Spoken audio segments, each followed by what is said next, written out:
हमारे यहाँ फर्नीचर, पलंग, सिंगारदान, सोफा सेट, अलमारी, dining table, fridge, computer table और दीगर कंपनियों के फर्नीचर दस्तियाब है। एक मरतबा तशरीफ लाकर खिदमत का मौका दे। प्रोप्राइटर मौलाना शबीर साहब, deluxe furniture mall and home appliances, fruit market के सामने, माल्टेगरी रोड, कामठा, नांदेड़। अस्सलाम वालेकुम नाज़रीन, नांदेड़ उर्दू न्यूज़ में आपका इस्तकबाल है। चलिए नजर डालते हैं आज की अहम खबरों की तरफ। नांदेड़ के सरकारी अस्पताल के सिविल सर्जन ने नांदेड़ का कोरोना का अपडेट जारी किया है, जिसमें बताया गया है कि 2077 सैंपल्स की जांच की गई है, जिसमें 490 पॉजिटिव मरीज पाए गए हैं। इनमें 179 पॉजिटिव शहर नांदेड़ से ताल्लुक़ रखते हैं। आज कोरोना से 15 की मौत हुई है, जबकि 1044 मरीज सेहतयाब होकर मकानात को लौट चुके हैं। अभी तक नांदेड़ में कोरोना से सेहतयाब होने वालों की तादाद 72,309 है। कोरोना अपडेट में बताया गया है कि जिले नांदेड़ के सरकारी और खानगी अस्पतालों में अभी 8,263 कोरोना पॉजिटिव एक्टिव मरीज जेर इलाज है। इनमें 215 की हालत नाजुक बतलाई जा रही है।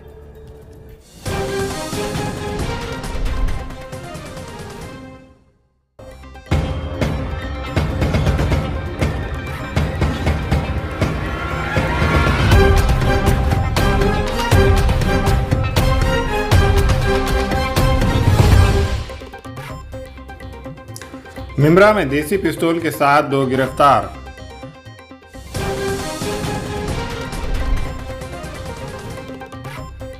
भिवंडी में हाईकोर्ट के हुक्म के मुताबिक गैर कानूनी करार दी गई इमारतों के खिलाफ कार्रवाई शुरू। कोरोना के दौरान कुंभों को लेकर कहां जाए फ्लैट मालिकान का सवाल।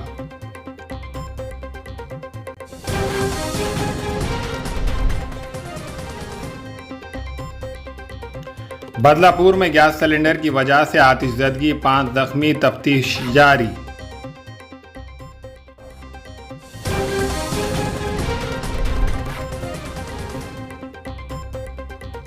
सतारा में आज से मुकम्मल लॉकडाउन, किराना दुकानें और सब्जियों समेत हर चीज बंद।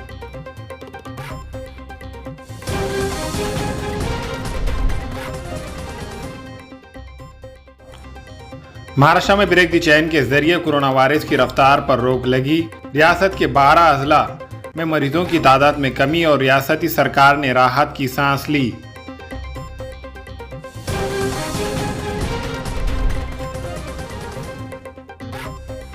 अरशद सिद्दीकी की तरफ से 600 ऑक्सीजन सिलेंडर आजमगढ़ भेजे गए। दिल्ली और महाराष्ट्र में ज़रूरतमंदों को ऑक्सीजन मुहैया कराने के बाद रेड क्रिसेंट सोसाइटी का अगला कदम।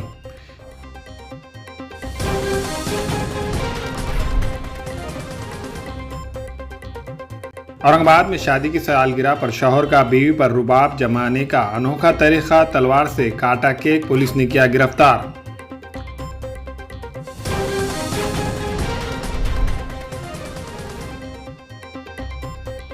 जाला में मरीजों से ज्यादा फीस वसूल करने वाले खानगी दवाखानों पर कार्रवाई की जाएगी, राजेश टोपे।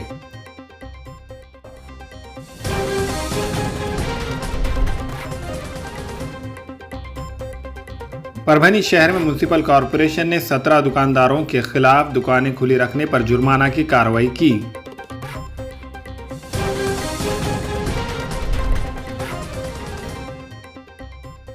मुल्क में कोरोना कहर बढ़ते जा रहा है, तो दूसरी तरफ इस मुश्किल वक्त में भी मुल्क के कुछ लोग ऐसी शर्मनाक करतूतों से बाज नहीं आ रहे। लूटने वाले लोगों की कमी नहीं है। कभी रेमडेसिविर इंजेक्शन हज़ारों रुपए में बेचने का मामला हो या फर्जी रिपोर्ट देने का मामला हो, हर रोज़ इन दोनों वाक़यात में इजाफा होते दिखाई दे रहा है। महाराष्ट्र के पुणे से पिंपरी और चिंचोड़ में 3 बदमाशों को पुलिस ने गिरफ्तार किया। दरअसल इन तीनों बदमाशों ने एक निजी कंपनी के 62 मुलाजमीन को फर्जी RT-PCR की रिपोर्ट बनाकर दी। ये सारा मामला इस वक्त मंजर आम पर आया जब कंपनी के 3 मुलाजमीन को कंपनी के मालिक के खिलाफ मुकदमा दर्ज करने के बाद एक ही QR कोड की रिपोर्ट दिए गए।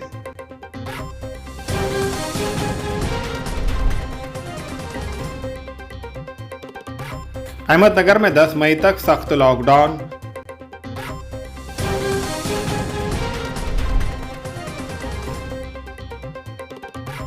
बारामती में 11 मई तक सख्त लॉकडाउन।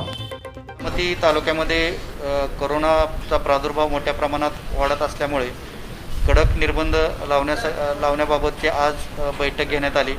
यामध्ये बारामती तालुका, त्यामध्ये नगर परिषद व ग्रामीण भागामध्ये ज्या आस्थापना आहेत, मेडिकल आणि दवाखाने, या आस्थापना सोडून सर्व आस्थापना उद्या संध्याकाळी 12 वाजल्यापासून बंद राहतील।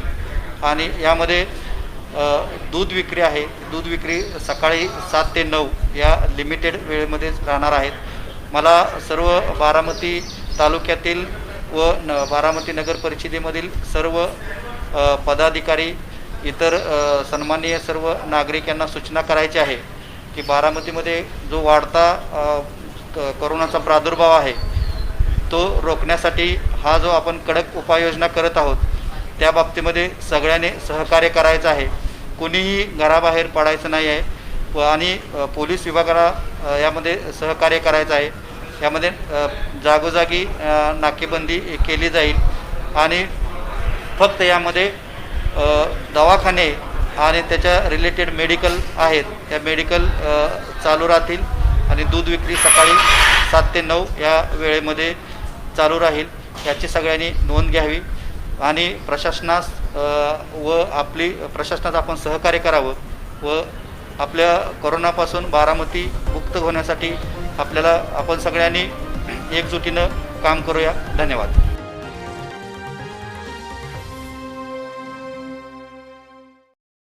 बिहार के सांसद, एक्स एमएलए, मशहूर लीडर शहाबुद्दीन जी दिल्ली के जेल में कोरोना से उनका इंतकाल हुआ। ये चर्चा है कि उनको जेल से अस्पताल बहुत लेट शिफ्ट किया गया। दूसरा, उनको जो है दीनदयाल उपाध्याय हॉस्पिटल में एडमिट किया गया। दूसरे मरीज को जो उसी जेल से निकाल गया उसे एम्स में एडमिट किया गया। मैं जानना चाहता हूं, दिल्ली सरकार और सेंट्रल गवर्नमेंट दोनों से जानना चाहता हूं कि ऐसा क्यों, एक एक्स एमपी, एक लीडर को एम्स में क्यों नहीं किया गया और उनके इंतकाल के बाद घर वाले बॉडी मांग रहे हैं और उनका जो कोरोना नेगेटिव आया है ऐसा मैं सुन रहा हूं। उनकी बॉडी नहीं दी जा रही घर वालों को। लेकिन दूसरी तरफ रोहित सल्दाना जी का जब इंतकाल हुआ तो वो भी कोरोना से इंतकाल हुआ, लेकिन उनकी बॉडी को कुरुक्षेत्र जाने के लिए उनकी फैमिली को दे दिया गया। और बहुत सारे केसेस ऐसे हैं जिनके घर को बॉडी को दे दिया गया। तो क्या मैं जानना चाहता हूं, क्या सिर्फ इसलिए कि मुस्लिम थे इसलिए नहीं दिया गया? क्या ऐसे यहां भी हो रहा है जिस तरह से जमात वालों की कोई गलती नहीं और उन्हें कई महीने तक पूरे बीजेपी के लीडरों ने, पूरे मीडिया के लोगों ने ऐसा बुरी तरह से उनको बदनाम किया कि देश के 130 करोड़ जनता में जितने भी ऐसे लोग थे उनको ऐसा लग गया कि यही लोग जिम्मेदार हैं कोरोना बढ़ाने के। लेकिन कुंभ मेले में लाखों लोग नहा रहे हैं। 5 रियासतों में इलेक्शन हुआ, लाखों की भीड़, और उसकी जिम्मेदार हमारे प्रधानमंत्री श्री नरेंद्र मोदी जी, हमारे होम मिनिस्टर, पूरे लीडरान, पूरे एमपी, सब के सब रहे उसमें। लेकिन उनको नहीं कहा जा रहा है क्योंकि वो मुस्लिम नहीं है। तो क्या यहां भी हिंदू मुस्लिम किया जा रहा है? मुझे बहुत अफसोस साथ कहना पड़ता है। मैं इन चीजों की इंक्वायरी चाहता हूं सरकार से, और देश की जनता चाहती है कि देश के अंदर धर्म के नाम पर क्या यहां भी ऐसा हो रहा है? मैं अबू आसिम आजमी।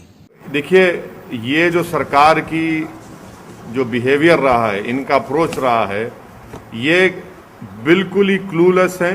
कोविड के कंट्रोल इनसे निकल चुका है।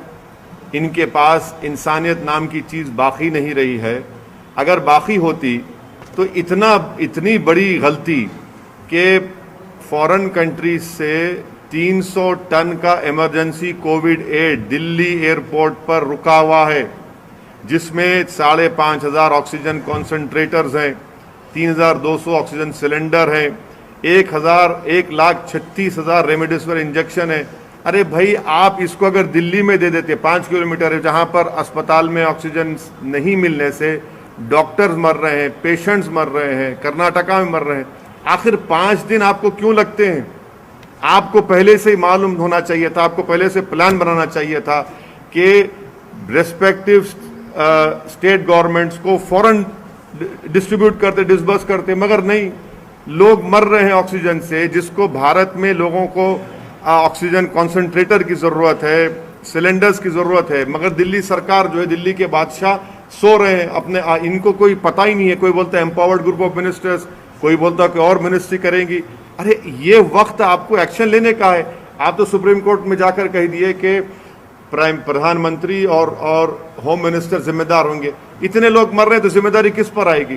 कहाँ गया प्रधानमंत्री का वो स्टेटमेंट के अगर किसी गाड़ी के टायर के नीचे एक कुत्ते का बच्चा भी आता है तो हमको तकलीफ होती है? यहाँ तो इंसान मर रहे हैं। शमशान घाट में जगह नहीं है जलाने के लिए, लकड़ी नहीं है, क्रेमेटोरियम जो गैस के हैं वो खराब हो जा रहे हैं, कब्रिस्तान की जमीनें कम पड़ रही हैं। आखिर क्या हो रहा है हमारे मुल्क में? क्या ये गवर्नमेंट हरकत में आएगी नहीं आएगी? कब तक प्रधानमंत्री से वीडियो कॉन्फ्रेंस से लेकर पूछते रहेंगे? अरे भाई जमीन पे देखिए ना, आप जमीन पे नाकाम साबित हो रहे हैं, आपके कोई हरकत नहीं कर रहे हैं, आपकी सरकार दिख ही नहीं रही जमीन पर, आपकी सरकार सिर्फ वीडियो कॉन्फ्रेंस में दिख रही है, मगर जमीन पर तो कोई सरकार नजर ही नहीं आ रही। इससे हर आदमी परेशान है। कोई दिन नहीं जाता कि लोगों की आहें, उनका रोना, उनकी तकलीफ, कहीं बेड नहीं मिल रहा है, इक्विपमेंट की जरूरत है। अरे किस ये ऐसे वक्त में आप जीएसटी क्यों लगा रहे हैं? उन लाइफ सेविंग इक्विपमेंट पर निकालिए जीएसटी को, एक टाइम तक निकालिए। और फिर इंपोर्ट ड्यूटी आप रखे क्यों? इंपोर्ट ड्यूटी उसको भी निकालिए। अरे भाई इस जब फॉरेन कंट्रीज एड दे रही हैं, बांग्लादेश दे रहा है, उज्बेकिस्तान दे रहा है, सब दे रहे हैं हमको, तो आपको तो ये काम करना चाहिए था ना। अब दिल्ली में एम्बेसीज हैं, आज एक अफ्रीकन कंट्री का डिप्लोमेट उसकी मौत हो गई, उसको ऑक्सीजन नहीं मिला, मिलिट्री हॉस्पिटल ले जाना पड़ा उसको। तो ये देखकर ऐसा लग रहा है कि सरकार बिल्कुल ही इनविजिबल हो चुकी है, कहीं पर नजर नहीं आ रही। अस्सलाम वालेकुम, मैं इमरान खान। हमें उम्मीद है कि आपको हमारा चैनल अच्छा लगता होगा। लेटेस्ट न्यूज के लिए देखते रहिए नांदेड़ उर्दू न्यूज, और न्यूज के पसंद आने पर लाइक, शेयर और सब्सक्राइब करना ना भूलें।